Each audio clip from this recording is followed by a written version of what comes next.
This morning, looking to overhaul the state's election system, Assemblyman Jason Frierson will soon introduce a bill to make universal mail-in voting permanent, but that's not all. 13 Action News reporter Sean Delancey live at the Grant Sawyer building with the controversy brewing in the legislature. Sean?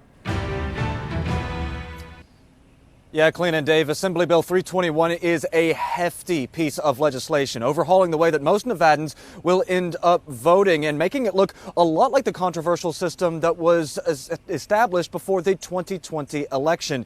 In effect, it would remove all provisions in the law regarding absentee ballots and replace them with a universal mail ballot. The right to vote, it's sacred and something Nevada Assembly Speaker Jason Frierson says should be available to all without barriers. We saw a tremendous result in what we did in the special session. Frierson championed AB 4 in the 2020 special session, which created universal mail-in voting policies during a state of emergency like the pandemic.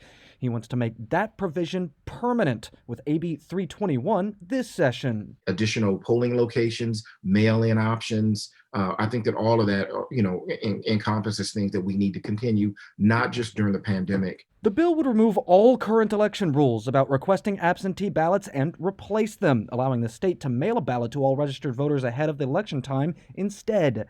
It also lays ground rules for signature verification, shortens the window to cure a ballot, requires the Secretary of State to match the voter list against death records, and much, much more. We're going to continue to make sure that every voter has access to the polls.